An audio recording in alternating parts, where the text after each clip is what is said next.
आपने कभी नहाते समय बोला जाने वाला एक मंत्र सुना है?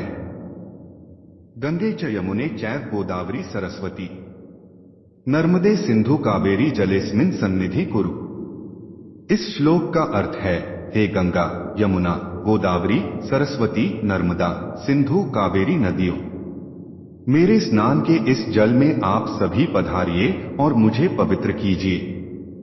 यह श्लोक आपने दादा दादी अथवा नाना नानी को कहते सुना होगा। यह सभी नदियां हमारे लिए पवित्र हैं।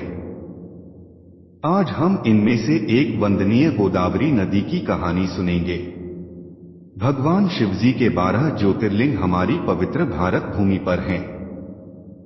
इन 12 ज्योतिर्लिंगों में तीसरे स्थान पर आता है महाराष्ट्र के नासिक जिले में गोदावरी नदी के तट पर विराजमान श्री त्र्यंबकेश्वर ज्योतिर्लिंग। यह ज्योतिर्लिंग ब्रह्मगिरी पर्वत के निकट स्थित है और ब्रह्मगिरी पर्वत से ही गोदावरी नदी का उद्गम होता है। भगवान शिवजी के 3 नेत्र होने के कारण उन्हें त्र्यंबकेश्वर कहा जाता है। यह उस समय की बात है जब महर्षि गौतम पर गौ हत्या का झूठा आरोप लगा था। इस आरोप के कारण महर्षि गौतम ने दूर एक वन में जाकर भगवान शिवजी की आराधना करनी आरंभ की। महर्षि गौतम का निश्चय इतना दृढ़ था कि उन्होंने धूप, गर्मी, ठंड, बारिश एवं जंगली जीवों का भय न रखते हुए अपनी तपस्या जारी रखी।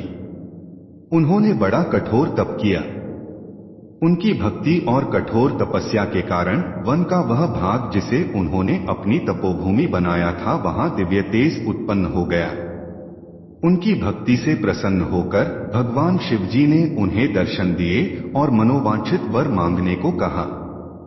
तब उन्होंने भगवान भोलेनाथ से कहा, प्रभु, यदि मेरी भक्ति सच्ची है तो कृपा करके यहाँ देवी गंगा को नदी के रूप में भेजें, जिससे मुझ पर लगा गौ हत्या का आरोप झूठा साबित हो जाएगा।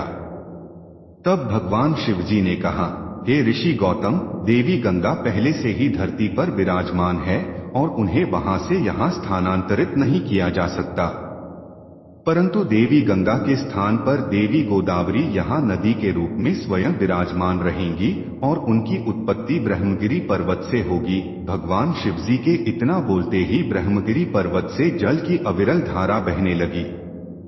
वहां देवी गोदावरी नदी प्रकट होकर उनके शीतल और पवित्र जल ने नदी का रूप ले लिया। परंतु महर्षि गौतम तो वहां गंगा को लाना चाहते थे। गंगा नदी के स्थान पर वहां गोदावरी नदी के आने से उन पर लगा झूठा आरोप तो मिट गया, परंतु उनके मन की संतुष्टि नहीं हुई। देवी गोदावरी को गौतम ऋषि की मन की स्थिति समझ में आई। उन्होंने भगवान शिवजी से प्रार्थना की, हे शिवजी, आप यहाँ ज्योतिर्लिंग के रूप में विराजमान हो जाएं। भगवान शिवजी ने देवी गोदावरी की यह बात सहर्ष स्वीकार कर ली और कहा कि आज से यह ज्योतिर्लिंग त्र्यंबकेश्वर के नाम से जाना जाएगा।